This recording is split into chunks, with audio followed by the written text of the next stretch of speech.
So now will talk about adrenergic neuron blocking agents. हमने starting में पढ़ा था कि CNS जो है वो सिंपैथेटिक सिस्टम सप्लाई देगा, वो सिंपैथेटिक सप्लाई जो है अब न्यूरॉन्स लेके जाएंगे। बीच में गैंग्लियॉन्स भी आते हैं, उनको भी इनहिबिट कर सकते हैं, लेकिन वो अब यूज़ नहीं होते हैं।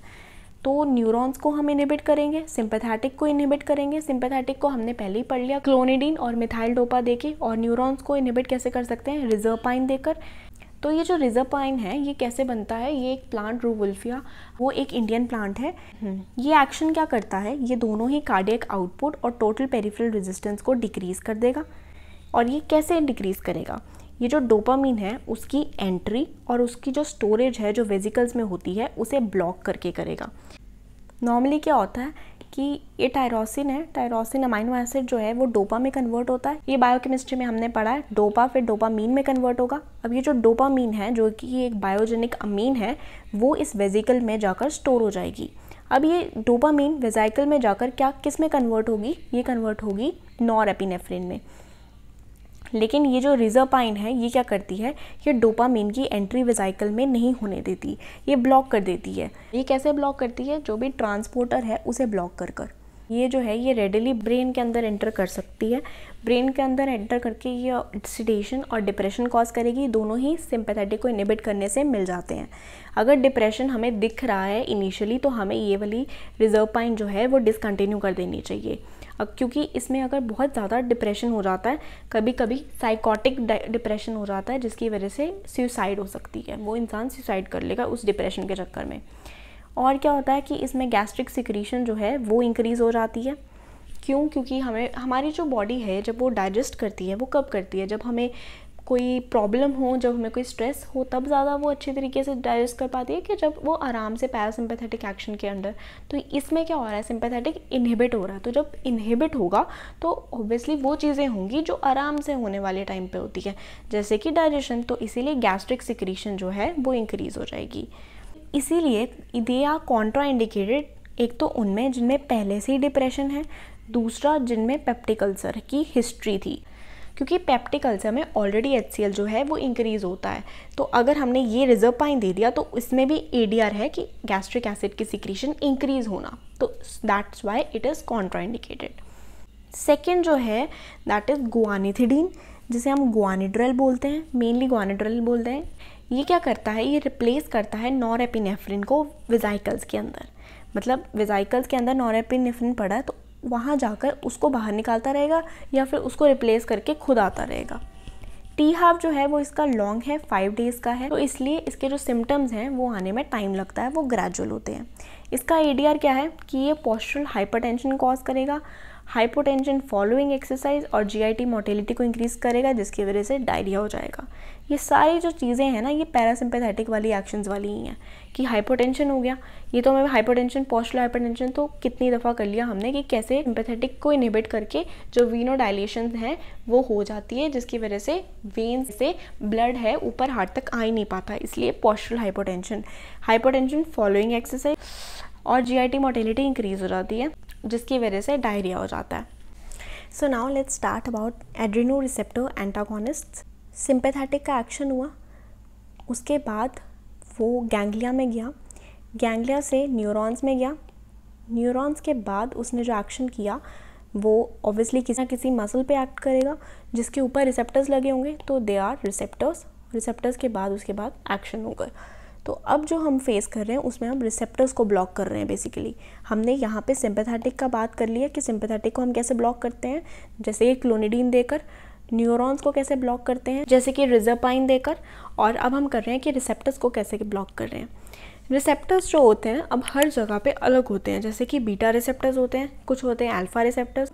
इन बीटा रिसेप्टर्स या अल्फा रिसेप्टर्स को ब्लॉक करने के लिए स्पेसिफिक ब्लॉकर्स चाहिए, जैसे कि सबसे पहले हैं बीटा ब्लॉकर्स। इनके बारे में डिटेल हम लोगों ने एंजाइना में पढ़ी है। जब हमने बीटा ब्लॉकर्स टॉपिक पढ़ा था उसमें हमने सब किया कि बीटा 1 कहाँ कहाँ प्रेजेंट है, बीटा 2 कहाँ का प्रेजेंट है, कॉन्ट्रा इंडिकेशंस क्या हैं, सब कुछ है। If you want to have complete idea about beta blockers you can review that video. तो यहाँ पे हम लोग सिर्फ एक हल्का सा जस्ट लेंगे कि जो कि हाइपरटेंशन से रिलेटेड है। बीटा ब्लॉकर्स में सबसे पहला है प्रोप्रानोलोल, जो कि नॉन सिलेक्टिव है। नॉन सिलेक्टिव का मतलब है कि वो भेदभाव नहीं करती, बीटा 1 हो चाहे बीटा 2 हो, वो दोनों को ब्लॉक कर देगी। तो इसका एक्शन क्या होता है कि ये कार्डियक आउटपुट को डिक्रीज़ कर देता है। कैसे? क्योंकि प्रोप्रानोलॉल जो है वो हार्ट के ऊपर एक्ट करता है और साथ में जक्स्टाग्लोमेरुलर सेल्स में भी प्रेजेंट है। हार्ट पे जब वो एक्ट करेगा तो वो कार्डियक आउटपुट को डिक्रीज़ कर देगा। जक्स्टाग्लोमेरुलर सेल्स पे जब वो एक्ट करेगा तो वो रेनिन की प्रोडक्शन को डिक्रीज़ कर देगा। Next is metoprolol and atenolol. ये दोनों जो हैं ये सिलेक्टिव हैं, मतलब कि ये सिर्फ और सिर्फ बीटा 1 रिसेप्टर्स को ही एक्ट करेंगे और मोस्ट वाइडली यूज हैं ये लोग, मेटाप्रोलॉल और एटिनोलॉल। हम ज़्यादातर सिलेक्टिव वाले ही यूज़ करते हैं क्योंकि हमें एक सिलेक्टिव एक्शन चाहिए। हम नहीं चाहते कि पूरी बॉडी में एक्शन हो जाए। अगर हमें सिर्फ हार्ट में चाहिए तो हम चाहेंगे कि हम जो रिसेप्टर्स हार्ट पे प्रेजेंट है सिर्फ उन्हीं को ब्लॉक करें। तो इसीलिए cardio selective is more common and more widely used. तो नेक्स्ट इज लेबिटालॉल, कार्वेडिलॉल एंड नेबिवलॉल। ये लोग जो हैं इनकी स्पेशलिटी ये है कि एक तो बीटा ब्लॉकर्स तो ये हैं ही, साथ ही साथ ये लोग वेजोडाइलेटर्स भी हैं। जो ऊपर हमने पढ़ी, normally beta blockers are not vasodilators, लेकिन ये जो लेबिटालॉल है ये वेजोडाइलेट भी करती है। और beta blockers are specially useful in reflex tachycardia. क्यों हमने इतना इंपॉर्टेंस दिया रिफ्लक्स टैकीकार्डिया को? क्योंकि जब भी हम लोग वेजोडाइलेशन करते हैं तो ब्लड प्रेशर कम हो जाता है। ब्लड प्रेशर कम होने की वजह से हमारे रिसेप्टर्स जो कि बैरो रिसेप्टर्स हैं वो सेंस करते हैं और फिर वो रिफ्लक्स के तौर पे टैकीकार्डिया कर देते हैं कंपेंसेट करने के लिए। लेकिन जब हम बीटा ब्लॉकर्स देते हैं तो हार्ट के ऊपर सीधा एक्ट कर रहे हैं, उसे हमने इनहिबिट किया हुआ है। तो अब जो है रिफ्लक्स टैकीकार्डिया होता है हार्ट रेट को बढ़ाना, जो कि हार्ट ही कर सकता है। तो हार्ट को ही हमने ब्लॉक किया हुआ है तो ये हो ही नहीं सकता। So beta blockers are useful in reflex tachycardia. Next जो कैटेगरी है वो है अल्फा ब्लॉकर्स की। अल्फा ब्लॉकर्स में प्रासोजिन जो कि एक बहुत ही मेन है, दैट इज़ प्रासोजिन। वो एक सिलेक्टिव ब्लॉकर है, अल्फा 1 को ब्लॉक करती है। अगर नॉन सिलेक्टिव की देखें तो दैट इज़ फिनॉक्सीबेंजामीन एंड फेंटोलामीन। ये लोग क्या कर सकते हैं, ये यूज़फुल होते हैं in the treatment of pheochromocytoma. Pheochromocytoma होता है, ट्यूमर होता है किसका, एड्रिनल ग्लैंड का ट्यूमर होता है। और नेक्स्ट जो है वो हेल्प करती है क्लोनिडीन के विड्रॉल सिम्टम्स में। कैसे एक्ट करती है? क्योंकि जब विड्रॉल सिम्टम्स होते हैं वो क्यों होते हैं? क्योंकि अपरेगुलेशन हो जाती है रिसेप्टर्स की। अब चाहे अपरेगुलेशन हो जाए रिसेप्टर्स की, अगर हमने ये अल्फा ब्लॉकर्स दे दिए, उन्हें ब्लॉक ही कर दिए, तो जितने मर्जी बनी जाए उसका कोई फ़ायदा ही नहीं होगा।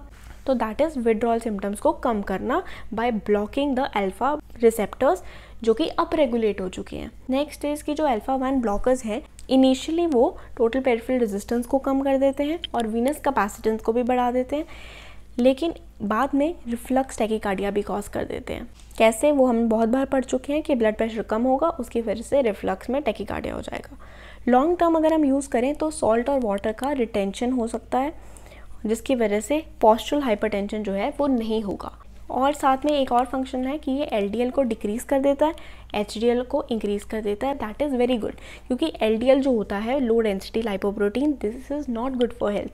तो उसका लेवल कम करना और हाई डेंसिटी लाइपोप्रोटीन का लेवल इंक्रीज़ करना इज़ गुड थिंग। नेक्स्ट जो है दोनों कंबाइंड है, मतलब कि एक ही ब्लॉकर है, वो अल्फा ब्लॉकर भी है, वो बीटा ब्लॉकर भी है, जैसे कि कार्वेडिलॉल और लेबिटालॉल। कार्वेडिलॉल नॉन सिलेक्टिव बीटा ब्लॉकर है। साथ में हमने ये क्या पढ़े कि ये लोग वेजोडाइलेटर्स भी हैं। यहाँ पे हमने पढ़ा लेबिटालॉल और कार्वेडिलॉल बीटा ब्लॉकर्स भी हैं, वेजोडाइलेटर्स भी हैं।